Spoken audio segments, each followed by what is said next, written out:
دعيت للحضور لهذا اللقاء، وهو لقاء في الأصل انطلق من فكرة أن يكون هناك مذاكرة حول كتاب صدر لي أخيرا، يتعلق الأمر بكتاب حول القاضي عياض مؤلفا ومحققا.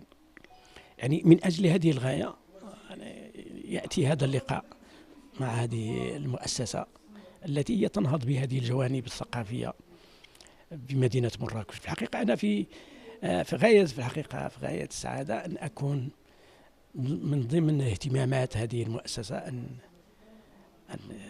تجد آمالي وبعد ما كتبت صدى عند هؤلاء الناس، وأن تحظى شخصيتي بشكل خاص بهذه العناية، لأني ما كنت أظن أن الأمر يصل على كل حال إلى هذا المستوى. بداية الأمر التقينا في نشاط ثقافي آخر مماثل في مكان عمومي، وكان الموضوع شيق جدا.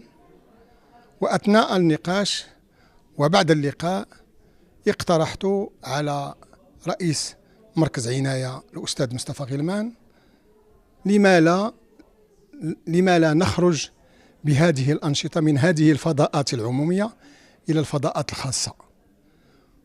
وسألني مثلا، فقلت بيتي مفتوح لكم، بيتي أنا والسيدة زوجتي مفتوح لكم من أجل استضافة هذا النشاط على كتاب أصدره رجل من رجالة هذه المدينة، مثقف كبير، الدكتور أستاذ عباس رحيلة.